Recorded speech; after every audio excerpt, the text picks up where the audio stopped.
This is the Automotive Repair Podcast Network. Hello, peoples. It's Carm Capriotto with another one of those listen to learn just one thing moments here on the podcast. And then when you get that one thing written down or stored somewhere in the gray cells, that you're actually going to implement it. Today, we're going to talk about gamification.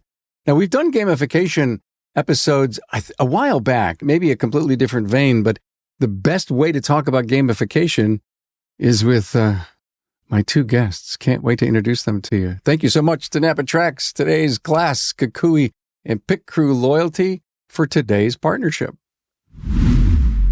Hey, for over 30 years, NAPA Tracks has made selecting the right shop management system easy by offering the best, most comprehensive SMS in the industry.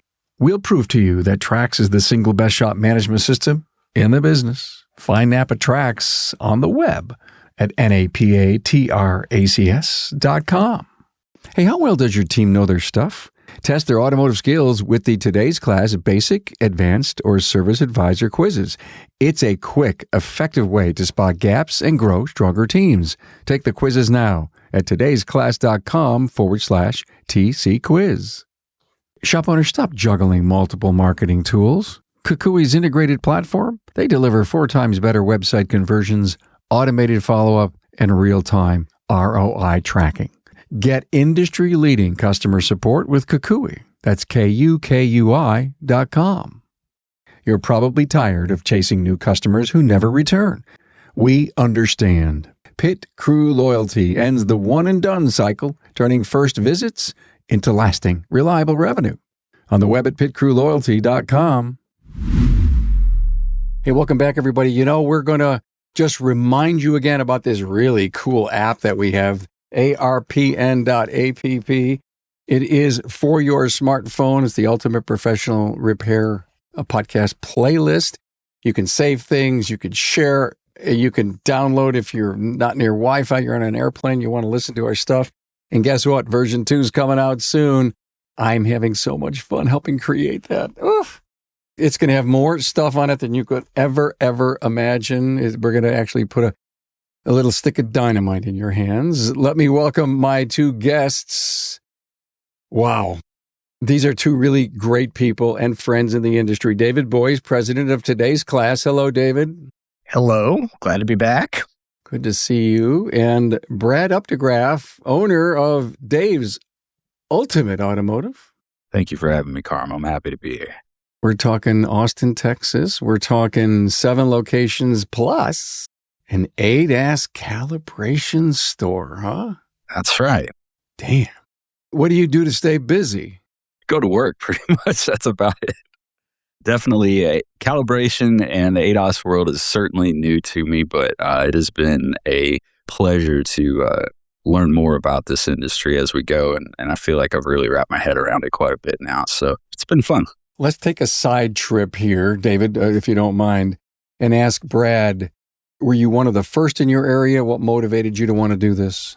So I was actually, sadly, one of the last in my area. I watched the first few years of kind of the Wild West of calibration services happening where, companies were coming up. They were charging whatever they wanted to. They didn't have a process for how the customer, being body shops in most cases, get proper documentation. They can turn over to insurance companies. And so in kind of learning and watching, we realized that there was definitely a avenue for a full service type of calibration facility that not only did mobile service, which is something that a lot of body shops want when they have the ability to provide that right type of space to handle it, but having a facility, a static facility that enables you to control the environment perfectly for the types of calibrations that aren't real easy to do and gives you some space for diagnosing the times when a calibration doesn't work correctly, right? Instead of being right in front of the customer through all that. So you have mobile as an option too? Oh, yeah. Yes, sir. Damn. How cool is that? Big move, first move, mobile and static. God bless you, man. Thank you. We're here to talk about gamification, and we're here to talk about the value and the power that Today's Class gives your specialists, your technicians in the hand as service advisors. the ability to constantly and perpetually this continuous education thing that I talk about all the time. But the fun part of it, when I talk to David and Brad and so many other people, can you imagine? Is hey, we have that would be one of the prizes up for grabs. Store, person against person. Talk to me about that. So a little bit of background. Our company has been a corporate sponsor for a nonprofit cancer fighting organization that's local here for years. And so our technicians and some of our service advisors along the way have always participated if they've been golfers. But I realized there's a huge part of my employee community that doesn't golf and really seemed interested but didn't know how to get in. And so to me, this was kind of a good opportunity to kind of spread the net out a little bit further and give some folks an opportunity to kind of learn golf in a fun setting that doesn't come with a whole lot of, pressure, for lack of a better term. So the award is for the team, your employees, to golf with you, right? The team member that wins or, essentially puts their points that they've earned towards the raffle prize for this gets the win. You may have just broken the code, David. I mean, he's telling me the points go toward a raffle. So if I earn 100 points, I get 100 chances in a raffle for the prize. Or if I'm the point leader, do I get the prize of the month, for example? How does that work? So that can vary based on the way a company wants to handle it. So Brad's describing the raffle option, and that works like a traditional raffle. You earn points as you trade, and then we can set up a raffle based on the way the customer needs it. So you can make raffle tickets worth 1 point. It could be worth 5,000 points. It really depends on the prize.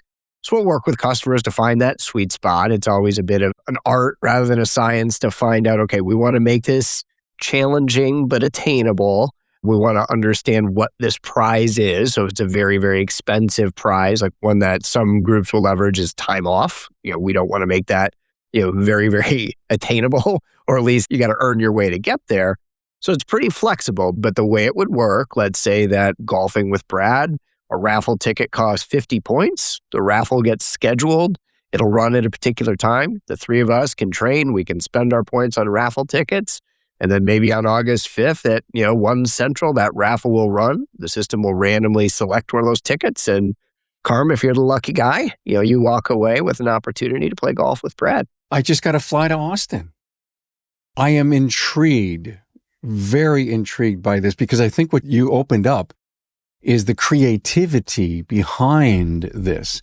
Say, for example, and I don't know the exact point values, but say I had 350 points in the Carm account under today's class. Can every different gamification award be assigned different point levels? To your point, you said, well, $50 can get you one raffle ticket. Is it like that all the time? Is it changing? I guess what I want to impress upon the audience is that you're the creative holder of how you want this to work, right? Yeah, there are some limits, but it's generally pretty flexible. So we've got a few different ways to do it. So raffle is the most commonly used option because it offers a little bit of chance. We need to be aware of people that have, let's say, been training in today's class for a year and have a huge bankroll of points versus somebody that started a month ago. So do we want to consider that in terms of what is, quote, fair? So the raffle option includes a little bit of that opportunity for everybody.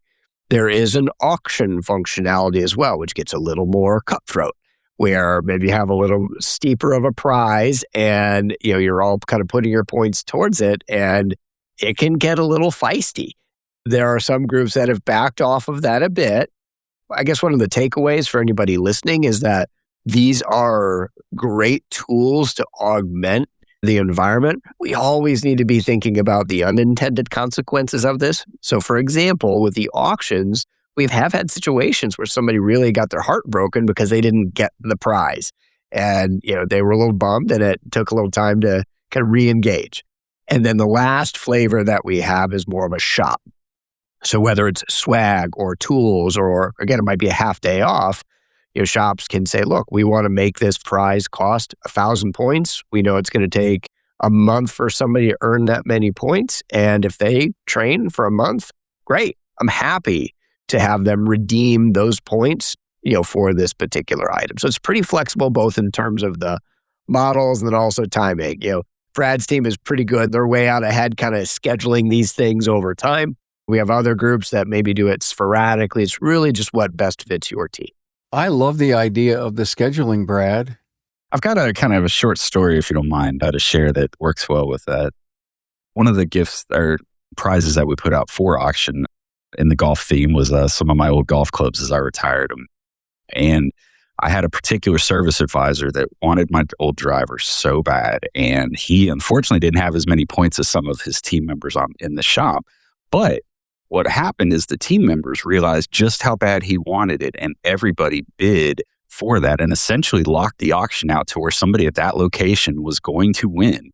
And they made sure that it went to the service advisor that didn't actually win the prize. He actually was gifted it by a technician out there.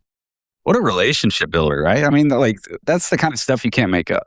No, I'm sorry. I got goosebumps to hear a story like that. That's the power of what today's class, gamification, can be. Wow, it's the power of relationships. It's like we want this guy to get it, and so we're going to create a brick wall and make sure nobody can get through it. I love it. Okay, so it's a raffle, auction, or shop. You're planning, what, a year ahead, Brad, or 6 months ahead? Normally a couple months, We're trying to stay connected to prizes that meet the current needs out there. And while we do get into some of the fun things, right now we're in Texas and it's summer and everybody's feeling that heat for about, 7 months out of the year where they're having to mitigate that. And so one of the prizes we decided to start, being sensitive to is that fact, and then started putting those little cooling neck fans that, technicians seem to really enjoy that don't get in their way and help provide some relief to that. We use those in summer times. In the winter times, we'll probably switch to things that are more heating related and things like that. So trying to make sure that we're keeping a cadence to the prizes that are kind of specific to the time and the environment that we're in at that time. Are you encouraging your people to toss ideas up to you? I was surprised to not hear as many. What's funny is that we have an annual Christmas party, and I hear more from the spouses at that Christmas party about things that they would suggest for today's class raffles or auctions moving forward. So those were actually where some of the cool ideas came from. I don't mean to make assumptions here, about anybody, but the one thing that we have seen, there's been a few groups that seem to have prizes that are maybe more spouse or family related. We've seen a lot of things, and again, I want to be careful on my assumptions here, but like mani-pedi gift cards and stuff like that. We've got one shop where one of their close friends runs a salon like that, and that has been one of the hottest tickets. And again, I don't know who's using it, but that's a little different than, let's say, you winning a scan tool or some other prize that might kind of lean in a different direction. So here's where my curiosity, David, is. When you say the prize can be more for the spouse and the mani-pedi idea, and I have, so would this be a raffle, an auction, or a shop, the mani-pedi thing? Could be whatever you want. Again, it goes back to what the shop is looking for. So we recognize that most shop owners working with today's class, they may or may not be gamification or engagement experts. So they tend to come with us with an idea like, hey, I would like to do something. I have a sense of what I would like to do, or I've got something available. And then we'll just share some ideas. Again, we'll tell stories like this auction story that Brad just shared and say, okay, here's how it can go. Here's when it works really well. Here's some other things you might want to consider. Here's other prizes that people have done. Our key focus is that we want it to be something that's relevant for the team, that's going to drive behavior. We want to discourage shops from feeling like they have to pay to play, essentially, and bribe their team. So having it support their vision and have some fun with it. So again, we really just try to paint that picture, give them the options that are there. And, normally it's a little bit of back and forth, and we say, all right, let's try this, and then we'll revise it over time. I hear you and I understand. And when I think about a mani and a pedi and a single individual who doesn't have a girlfriend or a spouse that would want the mani and the pedi, then hold your thinking. They're not playing this month. They should be playing and doing today's class each and every day and working their butt off to improve their education. And tell me if I'm right or wrong, that a gift like that, or a gift card for the local theme park, or for the movies, because we know there's a really big new movie coming out, and we want to put up some movie passes for our people. It seems like to garner the attention of the whole group, the shop piece, meaning I'm going to put up some raffle tickets, a $200 entry to a theme park for $50, or $50 off somewhere, and they put so many points in it. Is the shop thing more open to participation than an auction or a raffle? One of the things that we recognized was exactly that. The prize isn't necessarily attractive to everybody in the group, right? And so we decided that it was important to make sure that we have kind of a range of prizes or auction items are available at any given time. That way, it's not just a singular focus. Okay. So you landed and answered my question nice and easy. I love the whole idea. Brad, did you ever go to your people and says, hey, what are your significant others interested in? Yeah, that was actually one of them. And the date night idea was actually a big deal. We have a couple of these, movie houses that also offer dinner, solutions and stuff with them. And so that's a great one-stop shop to get a really fun experience for a couple. And that's actually been a really hot item too. Hey, let's face it. Your shop management system is the single most important tool in your shop, period. NAPA Trax has made selecting the right shop management system easy by offering the industry's best, most comprehensive SMS. Now, it all starts when a local representative meets with you to learn about your business and how you need to run it. After all, it's your shop, so it's your choice, and having local representation is a huge plus. Customizing Trax to your business, whether you're a one-person shop or a large multi-bay or multi-location company, a representative consults with you to help optimize your shop's workflow, efficiency, and profitability. Trax always has the flexibility to do business how you need to do it, which means it can also grow as your business grows. And unlike the other guys, will be there for you after installation with the best training and support in the business. Yes, a learning management system tailored to each role in your company. Simply put, Trax was designed and built for shop owners just like you. Visit us on the web at NAPA Trax, that's NAPATRACS.com. Hey, want to test your team's knowledge? Well, today's class quizzes show how much your techs and advisors really know, so you can train smarter and build a stronger, more efficient team. Whether it's the basic quiz, perfect for all techs to test their foundational knowledge, the advanced quiz, built for experienced technicians ready to dive into complex topics, or the service advisor quiz, focused on communication and customer service. Now, each one gives your team a clearer view of what they know and where they can grow. Take the quizzes now at todaysclass.com/TC quiz. Shop owners, we know you are overwhelmed with a flood of missed calls, empty bays, and disconnected marketing tools. KUKUI has spent over a decade building one integrated platform for auto repair shops, one login, one dashboard, and mobile-first websites that convert 4 times industry average. Smart, innovative CRM with automated follow-up, 24/7 online booking, and real-time ROI tracking. With 900 plus years of combined team experience, we fuel the growth of 2,200 plus shops and have influenced $3 billion in revenue. Stop working harder. Start working smarter. Get industry-leading customer support and book a demo with KUKUI. That's KUKUI.com. Most shop owners feel trapped spending on ads while half their first-time customers never come back. It's frustrating. It's exhausting. And it's not your fault. The industry average is 54% one and dones. We understand how discouraging that can be. Well, Pit Crew Loyalty changes the story. Our clients cut that rate by up to 38%, raising lifetime value by more than 50%. Loyalty members visit nearly 3 times more often, creating predictable revenue without extra ad spend. Pit Crew Loyalty, where customers stay and shops thrive. On the web at pitcrewloyalty.com. So you're obviously looking to boost the performance of your people and to bring some fun into it in the gamification.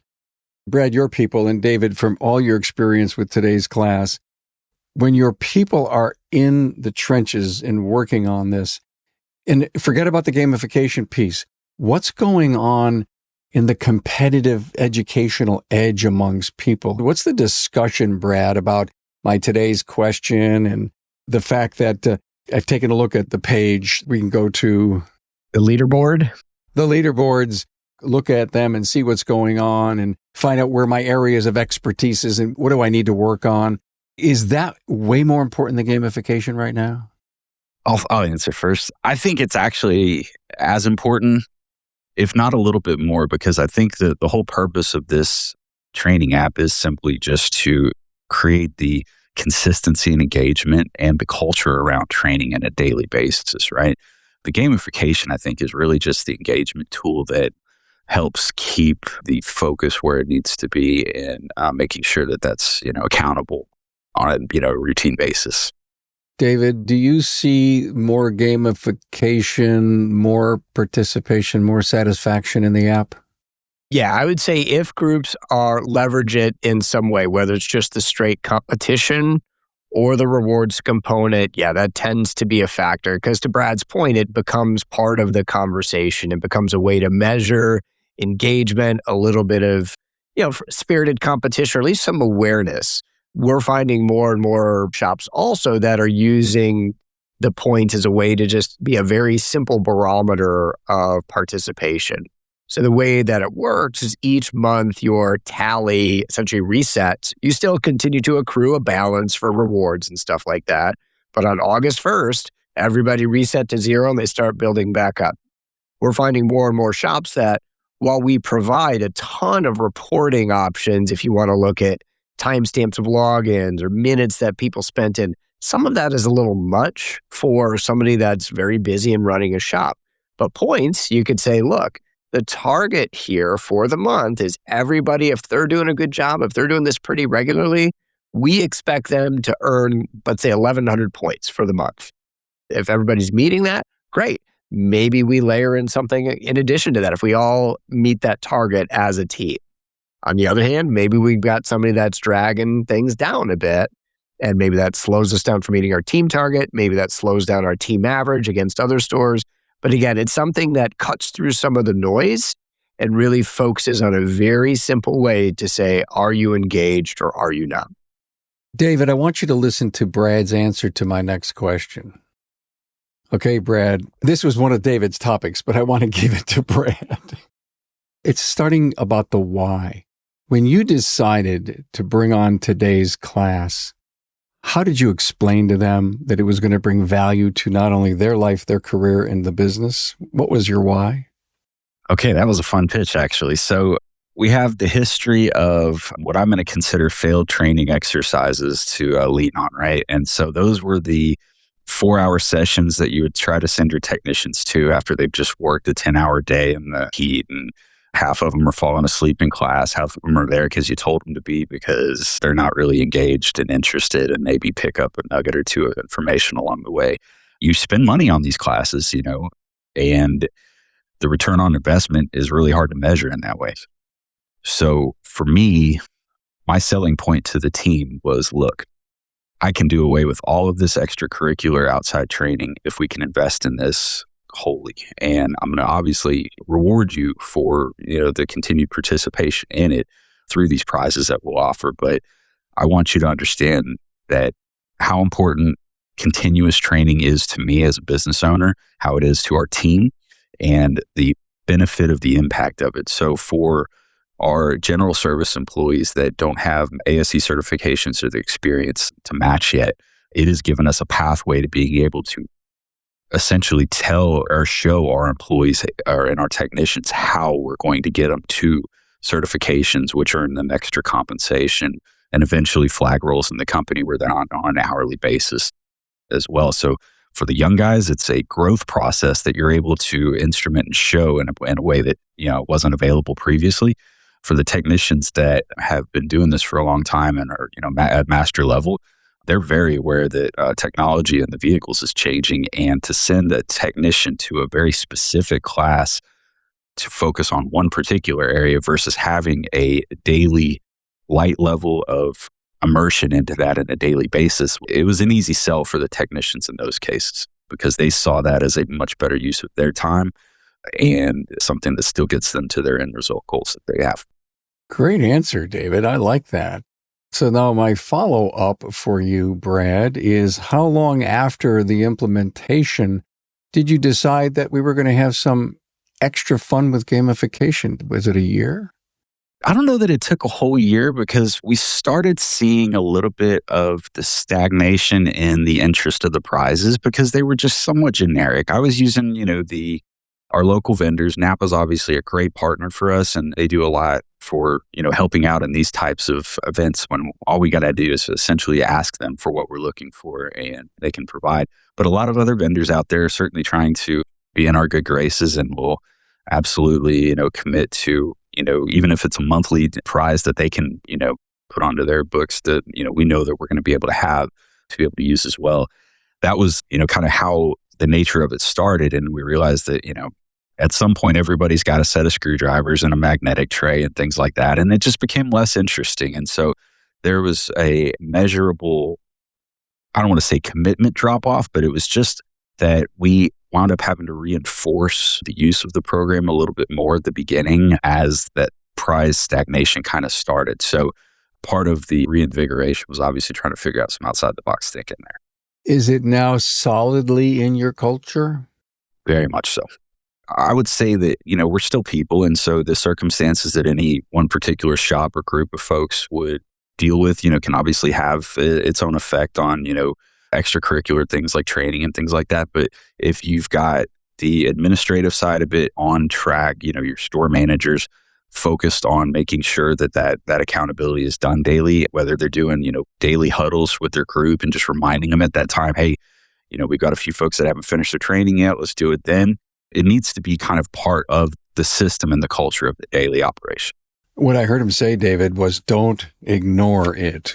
Don't take your foot off the gas at all. And I think what helps you keep it top of mind is, again, having a clear answer on the why. If the why is just, well, we think this is fun to do, well, then it's easy to fall down the list pretty quickly. As Brad described there, it's part of developing the junior staff and a tool to help them get to where they want to be. For the more experienced technicians, it's a way to stay sharp. For the entire group, it's a way to kind of find that balance in terms of the extracurricular training. You can pick and choose maybe a little more targeted fashion when you will go to those evening classes. Everybody's going to slip up. With a habitual type training platform like this, it does take work to get into that rhythm. Now, if I start slacking, then Brad can say to me, well, hey, Dave, here's why we're doing this. If you are looking to get a raise, the step to do that is to earn that ASE. The step to get that ASE is to do this regularly. So the why can be pretty crisp there. Groups that don't have that nailed down, they tend to struggle a little more. So that's something that when we connect with shops early on, we want to get them thinking about that, understand what their goals are. There's a lot of ways where we can flex, whether it's the training or the reporting. I know they have goals. We can aim this towards where they want to go and see if we can support them. What I just heard you say is the word flexibility. So is today's class allow the shop owner to pick some of these choices in the way it works? Yeah. So one option would be at the user level. You need to push your team into different areas. The rewards or prizes would be another area. Reporting is another. Again, we have some groups that are very focused on whether it's time or progression or points where they say, look, this is the number that we need weekly or monthly to tie in to how we're going to spiff our team, for example. So yeah, we've got a lot of flexibility there. We just essentially need to know, where they're headed, and we'll do what we can to align. Well, put your creative hat on. Brad, multi-stores, any kind of recognition at the end of the month that comes from you or your general manager to talk about? Are you publishing today's class stats? Are you saying this store reached a landmark thing? How does that work? So when you talked about unintended consequences earlier, that was actually something that showed up when I was loudly promoting the monthly winner. And so there was a consistency behind who wasn't the monthly winner, and there started being a negative effect to that. So the nice thing about David's program is the data is very easy to access, and when you're looking at it from as a technician in a particular location, you can not only see your team performance and how you line up in that organization, but your team as a whole has a score that can be shared comparatively to other locations as well. So while it's still has an internal kind of feel to it where there's an internal level of competition, the thing that seems to be the biggest driver for the groups that are most active in it is the wanting to be the number one shop in the group side of it. And the nice thing is the scorecard really is there for you. We don't have to promote it. It's there on their app and they're able to see without, having to go through a whole lot of, challenge exactly where they line up. And if they're falling behind, there's definitely a motivation to get back to number one. Is it a personal motivation? Is it a manager? I would say the managers are probably the leader in it, but I would say the tenured employees at a location have also adopted that kind of culture and behavior behind them too, where they're absolutely want to be the top shop. They want to own it. Yeah. Get out of my way. We're going to beat you. Exactly. You obviously don't want that level of competition, but I think friendly competition is fun. Yeah, again, I think it's about how you position it, tying it back to what your objectives are. So if one of your objectives is to promote a team culture and have some of that interaction, there might be groups where the very competitive slant to that might be good. There might be others where that's, not so good. So again, trying to find that balance is really important. So I would not want to suggest it's a cookie cutter type approach. Again, there's different flexibility, different goals. Every shop's going to have its own culture. I think where we thrive is if we can either augment what's there or fall in line with how a shop wants to run its team. David, you've been on before, and you're always so kind to not only you, but other people to talk about their experiences with today's class. What's new? Any new software, any new programs that you could tell us about? Yeah, so we've got a number of things rolled out. We've rolled out some new content areas. Jim Kokonis just led the release of a new updated meters topic. We're pushing out a new update regarding EVs and hybrids. That is going to be a lighter touch. We haven't had a ton of that kind of content, so that's going to be the first wave along those lines. We have also recently had some organizational changes that are going to allow us to provide more content to support managers and service advisors, be it leadership, financials, and so forth. So we're excited to start rolling that out later this fall. And then Brad will have a long-awaited user interface update, probably December or maybe January of this year. It's going to make the environment look a little sleeker. There's going to be, from the user perspective for managers, kind of a quick view to your team. So we're excited about some of these changes that are coming out. Fantastic. So cool. Brad, if you had to do it again, would you change anything on gamification?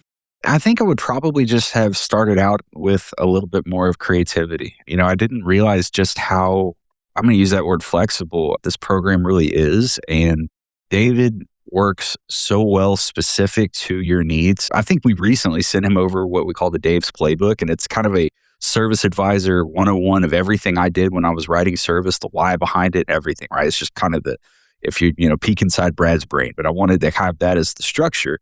And they're already incorporating that kind of content into work back for us so we can create service advisor assessments, and just to try to figure out who's got all the aspects of the playbook and who needs training from within. So just the versatility that this company provides is just incredible. And it's an immediate, type of interface, where you're not having to wait, a week to get a, reply back from, your account representative. It's almost on demand, like immediate.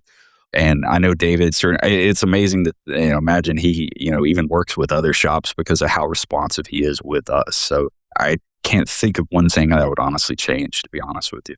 Wow. High fives to you, David. No, I appreciate that. Thank you. Good stuff going on, guys. I appreciate this. The summary in my mind of gamification, it's up to you. There's so many great things from, what do you say, raffles, auctions, shopping stuff, competition recognition. So if you have today's class and you have not done this, use this episode to sit with your team and say, hey, what could we, should do? Let me see. I'll look that up. And if not, get today's class and start and use the wisdom from Brad not to wait too long before it becomes even more fun than it currently is. So final word, David. Yeah, honestly, what that makes me think of, we've got essentially like a social media function within the app. That this discussion is almost maybe what to put together our most unique prizes that are out there to trigger some ideas. There are some clever concepts that are out there. Again, I think having some creativity, and again, we're happy to work with customers, share ideas. Again, that's where we think there's a lot of power. Two heads are better than one. Maybe you hear an idea and you've got your own little riff on it, but we can share those takes. But again, leading into what your culture, what your objectives are is really the key. And in our experience, there's a lot of ways to support that, and Brad and his team are a testament of that. Thank you, David. Brad, I'm going to give you the last word, but first thank NAPA Tracks today's class, KUKUI and Pit Crew Loyalty for bringing you this episode today. Brad, last words. All right. Well, while I've been trying to completely focus on this podcast, the back of my mind since you started talking about nail salons and things like that is already about other things I need to do. So it is absolutely triggering more thoughts for just being experimental and curious and how to continue the engagement that we've currently got. This is the fun part for me. And so this is actually where I get to really kind of watch the rewards happen. The effort that everybody's putting in gets to really show up in their acceleration of the program, and how they get to benefit from seeing, really cool things come from it. So I'll add to that real quick. I mean, we started this conversation with Golf Day with Brad. Maybe in another month, we'll see Spa Day with Brad. So who knows? I need to switch that up. I'm not sure I want to play in there. Get petties with Brad. Yeah, I like that, actually. Oh, my God.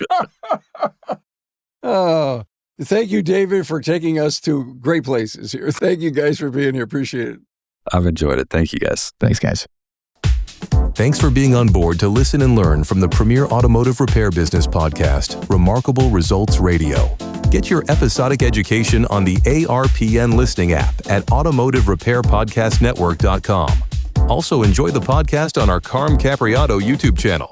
Carm is all for advancing the professional automotive service industry. Until next time.